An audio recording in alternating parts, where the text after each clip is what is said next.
So over to you, sir. Yeah, thank you, Namta. So, good evening, everyone. So, as an oncologist, we all know that for EGFR, we have many molecular available for targeting that constitutive activation pathway of EGFR. Similarly, and we were discussing about sequencing of those EGFR targeted therapy.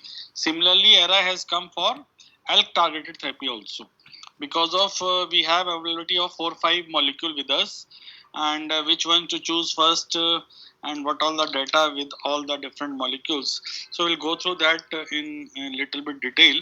So the topic is like same, the recent updates in therapeutic landscape for ALK positive driven NSCLC.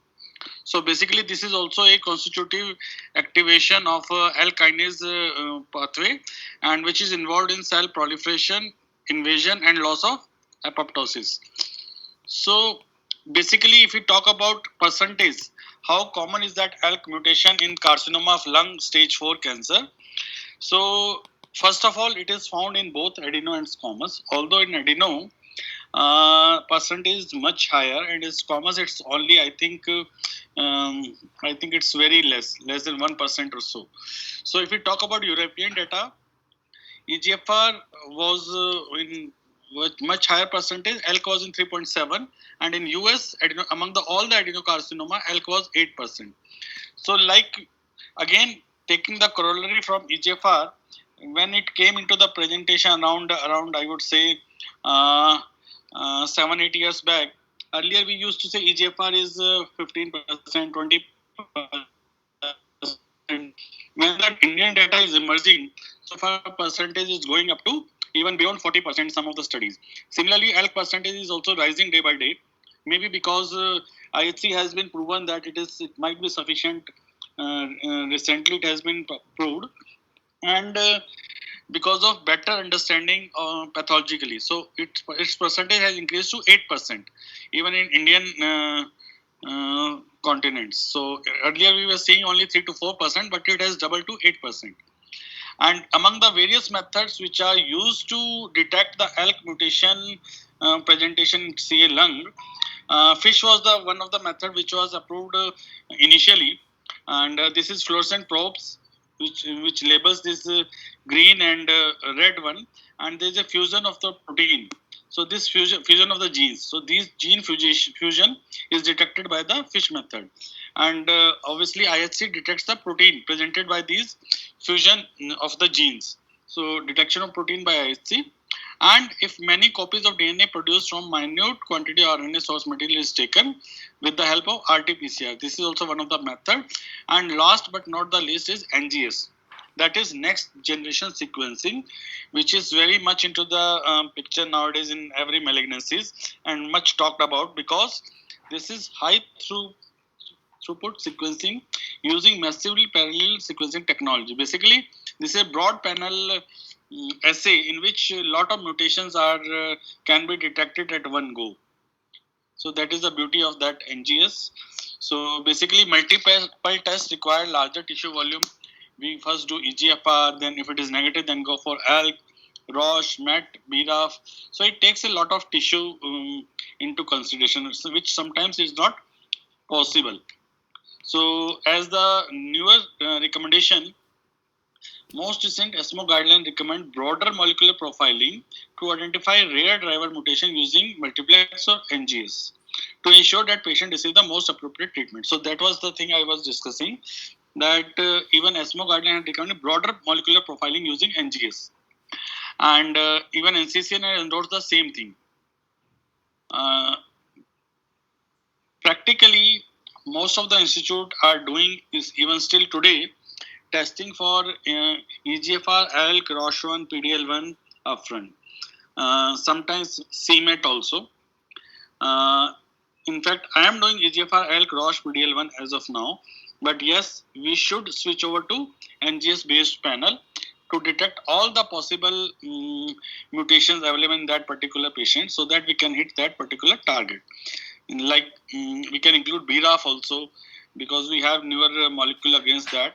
So EGFR, ALK, ROS, MET, BRAF, PDL1, HER2. So there are all molecular markers which we need to know in any case of CA lung. So basically there is a move from one mutation, one test to one patient, one test. What does this mean? One mutation, one test means if we are thinking of EGFR, then we'll go for one particular test. If you are thinking for ALK, then we'll go for FISH. For BRAF, we'll go for RT-PCR. For Roche, we'll go for RISH. For MET, we will go for RT-PCR. So this was the idea which we were following, and still we are following this idea, which is supposed to be very cumbersome and more tissue is required in this. Therefore, we should all switch to one patient, one test with the NGS platform, next generation sequencing. Because all the available mutation at one go, turnaround time is also less rather than the sequential doing all these tests. So ALK, EGFR, BRAF, Roche, MET, everything will get into one test only, that is NGS. Now, if we see the history of ALK inhibitor, we all know crizotinib was the first molecule, and we have been using in this molecule since last, I would say, 7 or 8 years. Crizotinib 2013, and then ceritinib came. Initially, it was approved for the second line therapy after failure of crizotinib, and then seeing the good response of this ceritinib in 2016, then trial were conducted. I think it was ASCENT-4 for the first line setting in NSCLC stage 4 ALK mutation positive. So it was conducted as a first line as compared to chemotherapeutic drugs, and has shown obviously much better advantage than the chemotherapy. Then came the alectinib initially in the second line, then switched to the first line, and then the data emerged in 2019, late 19, of ASCENT-4 Asian subgroup, because we are concerned with that data, more of that data, and lorlatinib came into the picture after that. And then discussion came whether these are second generation or third generation. This lorlatinib and brigatinib, I think these two are taken as a third generation ALK inhibitor. So their role in the brain mets patients. And then now the future of these molecules is that they are trying to combine with the immuno-oncological drugs also, lorlatinib with avelumab. I believe these combination they are trying just, avelumab is by the Pfizer company. Pembro is by, although this is different, crizotinib and Pembro is different. Alectinib and Tecentriq both are by the same company, Roche. So anyway, they are trying to combine with the immuno-oncological drug after progression on these drugs also. So this was the landmark trial which we can say for ALK inhibitor, which was published in NEJM, and this is profile 1014, which is showing crizotinib response rate as compared to chemotherapy, which was standard till then. So progression-free survival, there is a good difference of around 4 months in PFS, 10.9 with the crizotinib and 7.1 with the chemotherapeutic arms. And if we talk about after 1.5 years, 31% patients were responding. So PFS is 31%. Overall response rate is also huge. After that, as I said, came the ceritinib. So that was the ASCENT-4 trial for ceritinib, in which they have shown, again as compared to chemotherapy, 16.6 month, 8 versus 8.1 month. So it has gone beyond crizotinib, around 6 to 7 months in PFS. Overall response rate is also same, 72% almost with the ceritinib, but PFS is huge, 1.5 years with ceritinib. And then the data emerged in late 2019 about the same ASCENT-4 trial, in which they have analyzed Asian patient subgroup analysis. First line ceritinib versus chemotherapy in ALK rearranged NSCLC, and there is a good hazard ratio of 0.66, means there was a reduction of 34% in the risk of progression or death with the ceritinib. So good outcome with the ceritinib in terms of, particularly in the Asian population. Then in the ASCENT-4, which I was discussing in the previous slide, they have used ceritinib in the dose of 600 milligram twice a day. 600 milligram 600 milligram once a day, and obviously there were a lot of side effects also in ASCENT-4. Then ASCENT-8 study was designed in the same Asian patient population, to assess whether we can use the lower dose if we use with the low fat meal as compared to the serotonin standard of 600 milligram till that period. So in this trial, key eligible criteria was age more than or equal to 18 years, stage 3B4, ALK positive NSCLC, treatment naive. So it was tried in the first line setting. ALK positive status IHC was allowed in this trial, or FDA approved fish. Basically, if IHC was positive, then it was taken as positive. If it is indeterminate, then we go for fish. Same like the we go for HER2 in the breast cancer patients. Good performance status less than or equal to 2 were allowed, and a unique point in this trial was neurologically stable brain metastases were taken, whether they were symptomatic or not, but they were taken into account in this trial. And there were 3 arms: 450 milligram per day with the low fat meal, 600 milligram with low fat meal, and 750 under the fasted state.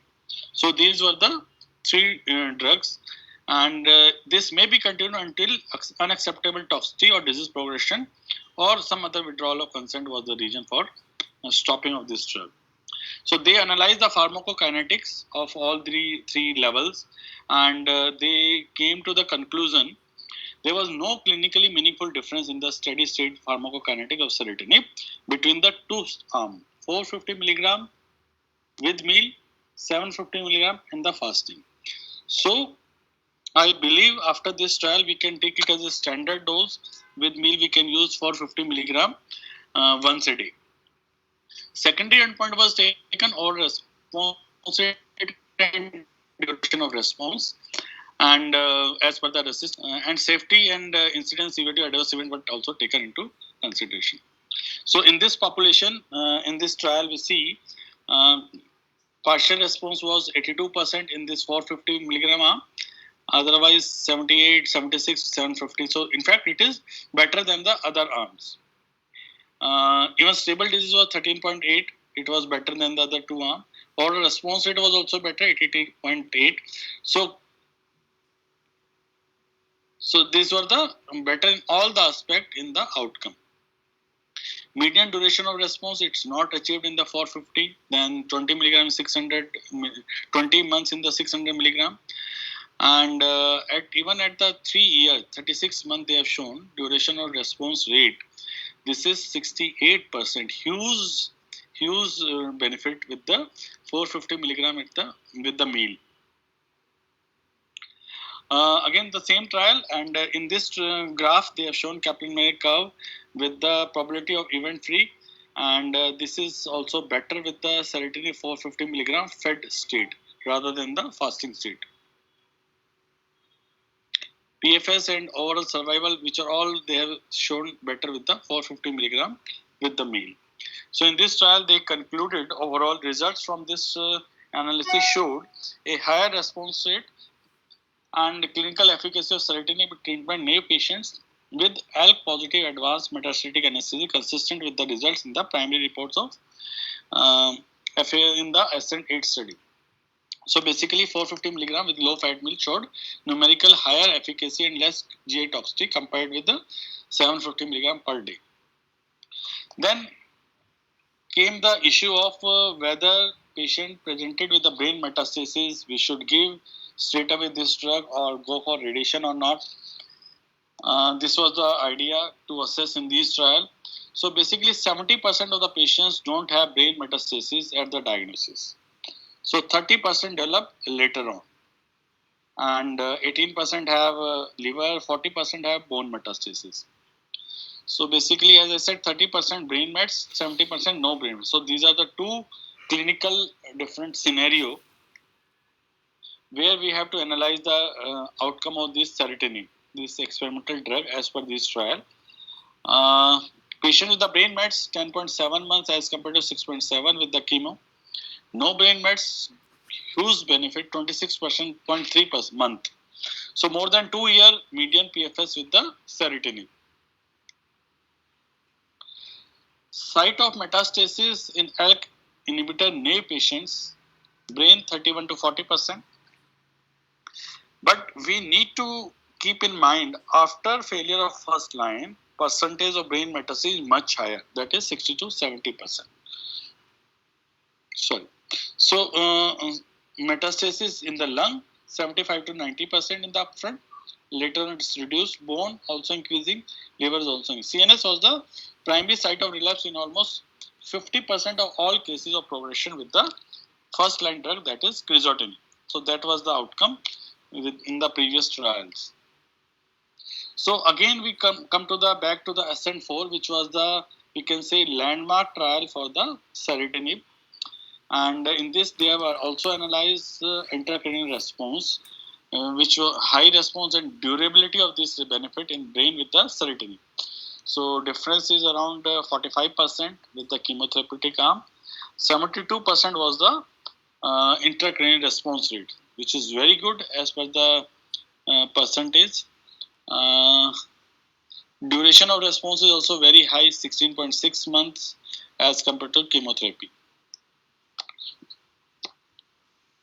So in this we have discussed intracranial response is better with the this ASCENT-4. Yeah. So now after this ceritinib, we have the availability of alectinib also.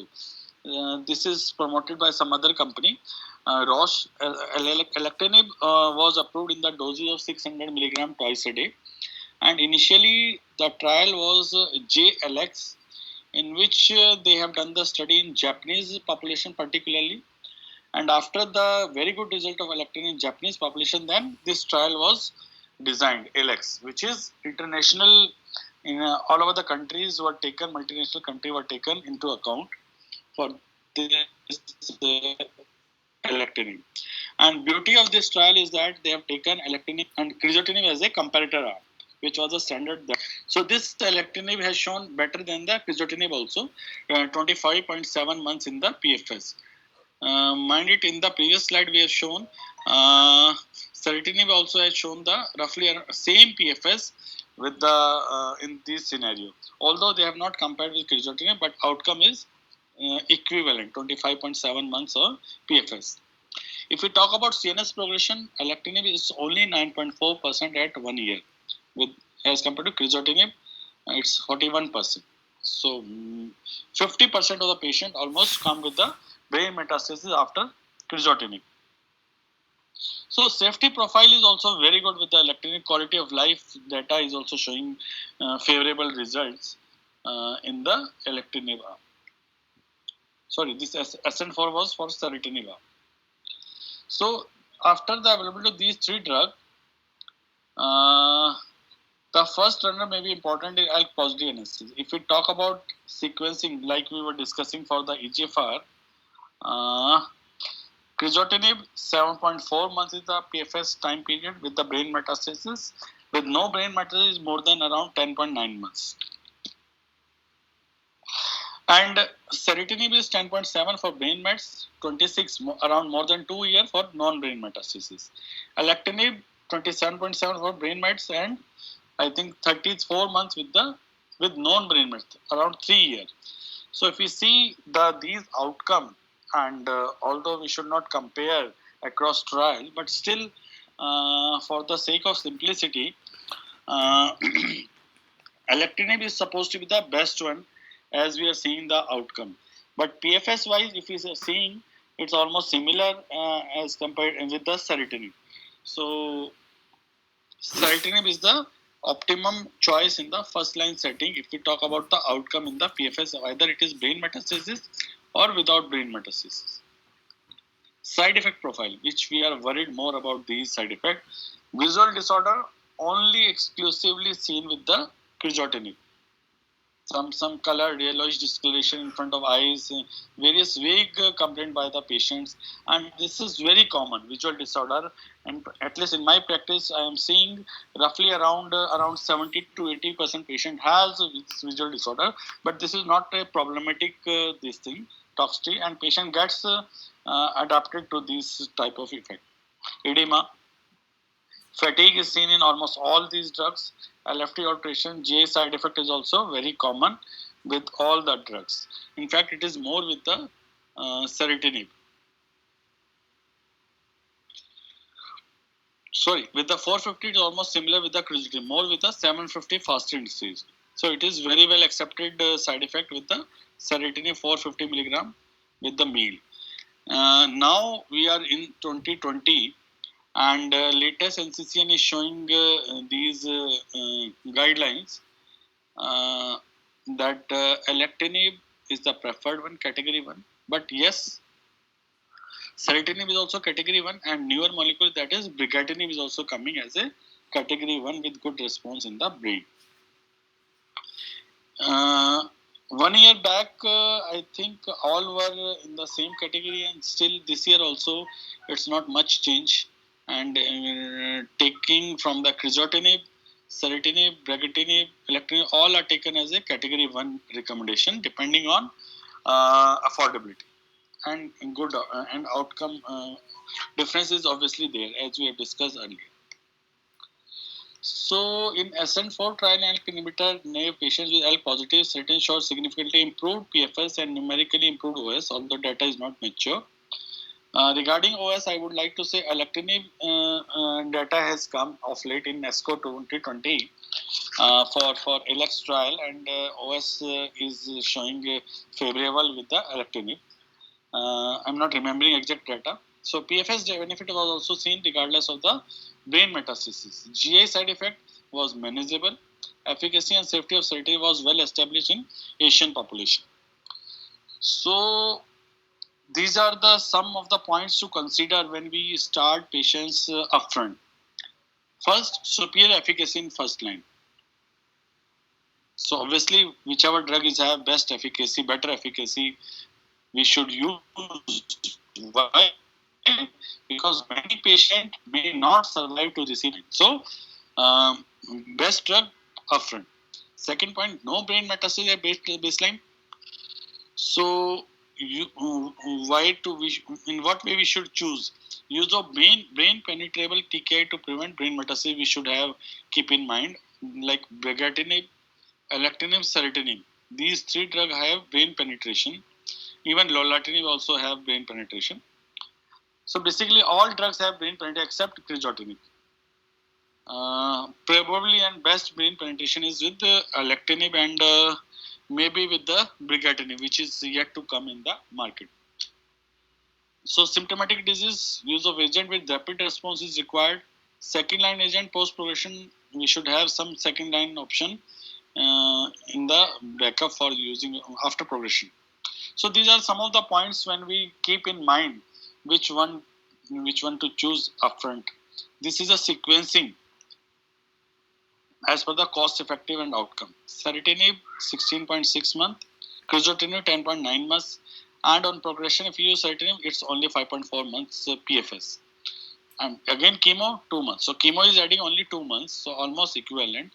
And 19 months is good outcome, which is with the serotinib from the day 1. So serotinib has won the game in this presentation that way. So straight away we can use a serotinib for good outcome. Asian patients still much better.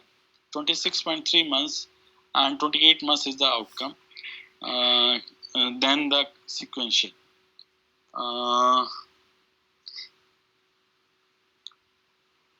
Even in the sequential, we have used lorlatinib as a third line drug in some of the patients, but still the data is showing serotinib is still better than the using sequential drugs. So that is the idea. Assuming then this is just to vote for voting. Assuming you had access to all the available drugs, which first line ALK inhibitor would you choose? So basically, choice are all correct, but depending on patient affordability, performance status, and duration of response, affordability. So all these factors will be taken into account. Sometimes we still use crizotinib upfront because of cost issue, and serotinib is obviously another choice if we take cost into account. So and alectinib is very costly, beyond reach of a common man, middle class man, and brigatinib is yet to come. So my choice over here will be either serotinib or alectinib upfront. So although this was a voting question, but still I have explained this. I think this is the end of the talk. I would stop here. Any